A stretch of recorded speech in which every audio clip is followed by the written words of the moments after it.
Welcome back to another episode of Some Beastie Bars. And today we're going to talk about how you stop ruining your life with self sabotage.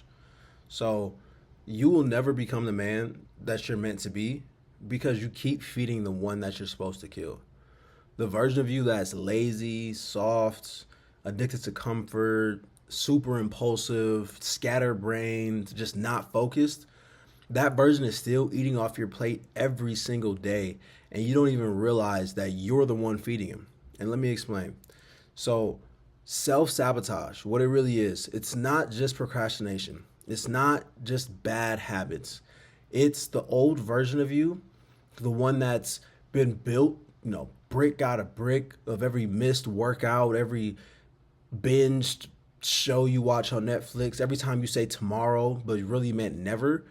Every time that you broke a promise to yourself, every time that you skipped the gym, every time that you stayed up late, doom scrolling or talked yourself out of actually doing some shit that you need to do, every time you did that, you dropped a little pebble into your psyche. And over years, that pebble becomes a fucking mountain. And that mountain is alive. Like that mountain is a full-blown entity that you created. And that mountain, it didn't ask to be born, but it's here now through all of those negative emotions. And the only way that it knows how to live is through those negative emotions, through that negative energy. So every relapse, every moment of regret, every frustrated, I need to lock in speech that you give yourself, or, every time that you bring out the whiteboard and plan your life out and get a new agenda and all that shit, like every time you do all that stuff, you're feeding that mountain of negative emotion, and it lives off of your guilt. It lives off of your shame. It lives off of your almost, and it feeds on the idea it feeds on the idea that you don't fully believe that you've changed, that you're still a fraud, that you're still pretending to be disciplined, hoping that somebody finds out that you're not. And that entity is something that's living within you, within your subconscious mind. And once it's there, like, you're the only person that has the sword that can slay that dragon, and the only way you're going to do it is with your mind, is with you going into the depths of your mind and creating, not even creating, but uncovering who you've always meant to be and letting that version of yourself shine and starving that mountain that you've created of the negative emotion that it thrives off of. Because the thing that most people never realize is that your subconscious mind, it doesn't speak English. It speaks an emotion. And emotion is energy. It's energy in motion. So every time that you flood yourself with guilt or frustration or disappointment, that shit gets stored. And that emotion becomes your baseline. It becomes familiar. It becomes safe. And your body will do whatever it takes to keep bringing you back to what's familiar, even if it's ruining your life. Because as humans, we've evolved to be comfortable with what's familiar. We've evolved to put yourself in situations that feel familiar to you because you know what's going on. You know what the outcomes are going to be. Even if those outcomes aren't what's good for you, the fact that it's familiar is what's going to keep it around, is what's going to keep you in those situations. That's why people that love drinking or addicts or whatever it may be, like, yeah, they want to change, yeah, they might not actually like doing crack, well, they might like it, but like they don't actually want to be that person, but they've created a life for themselves that's so familiar that anything outside of that, it's scary for them mentally to become that person because it's not familiar. And anything that isn't familiar, your mind sees as a threat. It sees as danger. It's going to do whatever it can to stop you from doing what's unfamiliar. So that's when you find yourself doing dumb shit, like relapsing or ghosting the gym or just pulling away when it's time to push forward and you don't know why. But I do, and I'll tell you, it's because part of you likes the pain. Part of you likes that negative emotion. Part of you likes being like, fuck, let me lock in. Part of you likes being like, fuck, like, I need to get better. I need to do this, that, and the third. Like, it likes that negative emotion, that lack that you've created because it feels like home. In your old frequency, your old you, the negative version of yourself, it knows that if you ever stop feeling those emotions, that version of yourself was going to die. So this is where it gets kind of like darker, because every time that you start making progress, every time that you go, a week, 2, 3 weeks locked in, and then you break the streak, you just gave your old version of yourself a shot of adrenaline. You gave that mountain like a fucking steroid. And now it starts breathing again. It's like, oh yeah, bet. Like, we're here. Like, I knew he wasn't about that shit. Like, things got a little scary for a second. You know what I mean? You started starving it for a little bit, but you just gave him, like I said, a big shot of adrenaline, a big dose of that negative energy. And that relapse, it doesn't just reset the progress. It just validates that you are not him yet. You're not that best version of yourself yet. It validates that in your mind, and you're like, okay, bet, yeah, he's still not really about this shit. He still hasn't really made the change. He's not an entrepreneur. He's not a fitness guy. He's not a Chad or whatever y'all call these, just high value men. I hate saying that word, but like it's just reaffirming that you have not made the identity shift yet. And it's telling your mind, it's like, bet, I knew he wasn't built for this. I knew he wasn't about this shit. And then the cycle starts over again. And then you start feeling bad. You make another plan. You tell yourself this time is going to be different. You start feeling hope. And then you self-sabotage and back to zero. And then you're just stuck in a loop of emotional addiction. And that shit becomes subconscious safety. You have to realize, like, your subconscious, it doesn't really know the reality of shit. All it knows is how you feel and those emotions. So once it gets addicted to those emotions, your subconscious mind is going to do everything it can in its reality for you to feel those emotions. And like, you guys kind of sleep on the power of that, because you might be like, well, how does my mind, put me in these situations? Like, it just does, bro. Like, it's the reason why you get sick all of a sudden when you were locked in, right? It's the reason why your car breaks down at the worst fucking time. It's because it knows the things that will trigger you to feel those negative emotions. It knows the things that will make you react in a way that's just not conducive of the desired reality that you want to live in. And it's going to put you in situations there like without you knowing it, unconsciously. So you repeat those habits and you fall back into it. And like and this shit is deep, bro. And like, that shit is scary because you're not aware of what's going on. Like, you're not actively thinking about it. So when you subconsciously do shit to self-sabotage yourself, like, it just feels familiar. It feels like life is just handing you just, haymaker after haymaker, and you just can't do anything about it. And it wants you to feel like you can't do anything about it. It wants you to feel hopeless. It wants you to feel dejected. It wants you to feel just like you can't conquer it, because that negative emotion that you feel when you do that is what keeps it alive. And the key is, in those situations, in those moments where just life events happen and, unforeseen circumstances come about, you have to stay focused on the man that you know that you are. You have to stay focused on the desired reality that you're creating, because there's always a seed of that version of yourself in any type of shitty situation. Anytime you're met with adversity, there's always an option for you to see the version of yourself that would come out on the other side of that adversity and be more of who you need to be in that situation and respond how he would respond. Because the version of yourself that is in great shape, that's a great business owner, a great husband, that can just do the great things that you're capable of, that version of yourself isn't getting mad. It isn't cussing people out. It isn't cussing yourself out. It isn't getting frustrated. It's going to be focused on the one thing that it can do, the one action that it can take that is aligned with your desired reality, and it's going to focus on doing that, because what you magnify multiplies. So what you focus on is what's going to grow. So if you're always focused on just all the bad things going on in your life, that's what you're going to see more of. If you're focused on all the things that are just going wrong, that's what you're going to see more of, and that's what you're going to see more of in life. That's why you're going to think that other people don't see the value in you. That's why you're going to think that people don't take you serious and shit like that. It's not because people actually do, but it's because that's what you're focused on within your subconscious mind, within your life.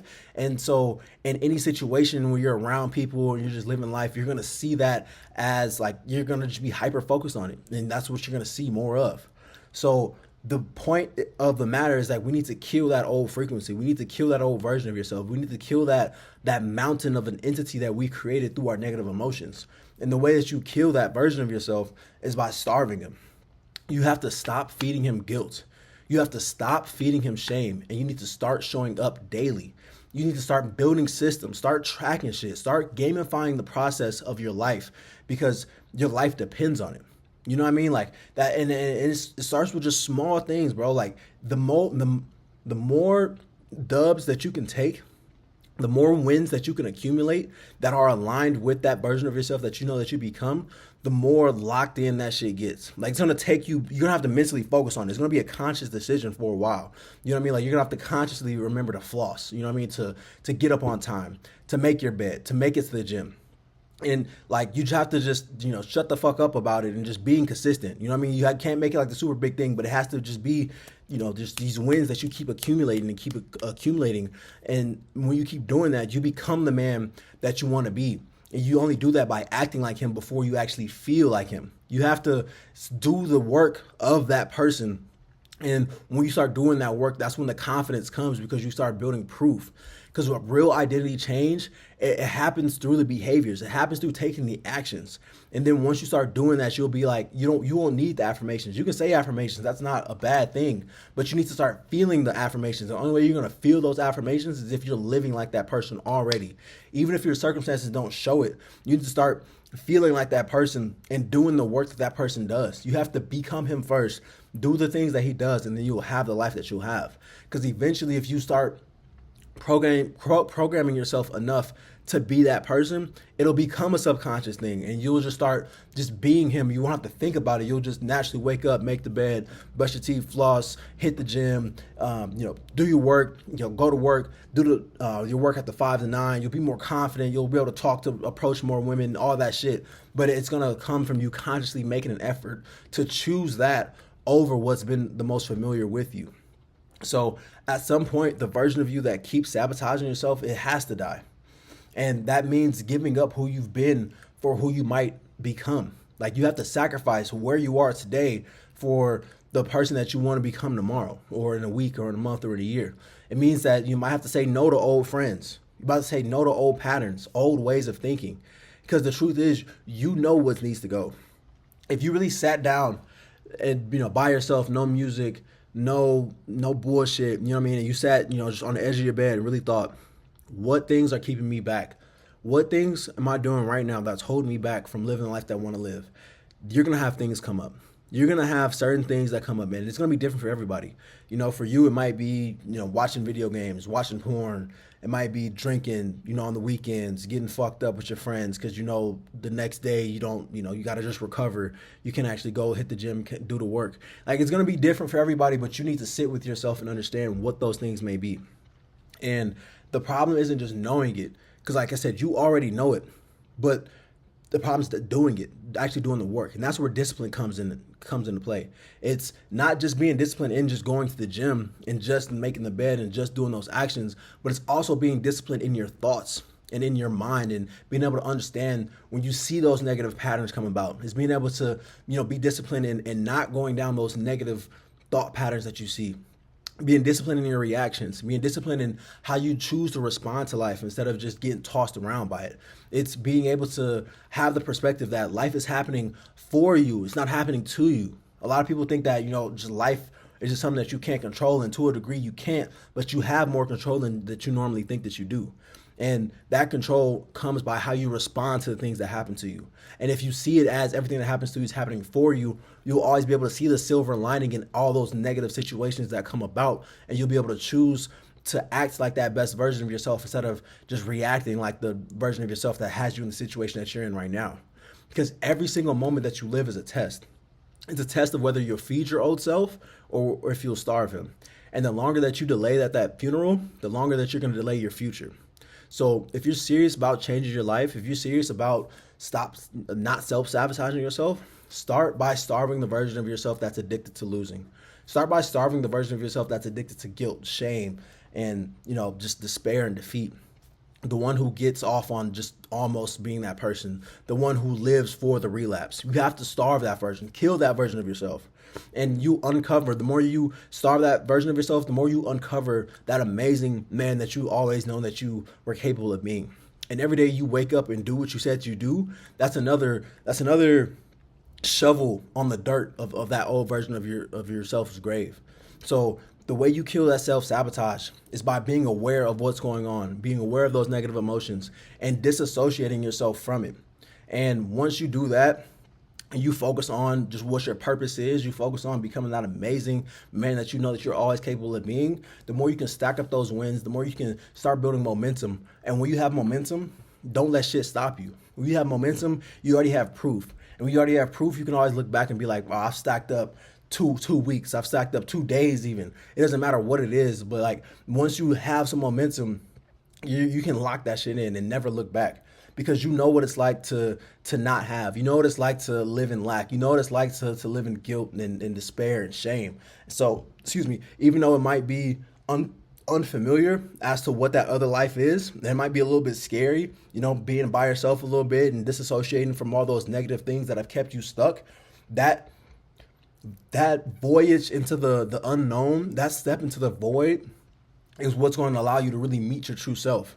And that's also, like I said, when you're aligned, like you know that it's not just you. You're there with God. You're there with the universe. You're there with a higher power that's going to give you the strength and power to move mountains, to be able to do things that are unimaginable. You know, that's when you stop just praying for miracles and you realize that you are the miracle. You are the blessing. You yourself are the sign of good fortune that you're looking for out in the world. Once you realize that you have all the power, you are the creator of your reality. And when you are aligned with that best version of yourself, do not look back, because life will start to fall into place. You'll start to see different synchronicities in your life. You'll start to see, you know, coincidences of things that you thought about coming into real life, and you'll be like, damn, I'm just getting lucky. And you can think it's luck. You can think it's whatever you want to think it is, but just keep using that momentum and keep going forward so you don't look back and you finally bury that old version of yourself and you stop self-sabotaging. I hope something in here hit for you. Let me know if it did. Let me know your favorite part about this. Let me know if you think I missed anything else out. And I hope you have a beastie day.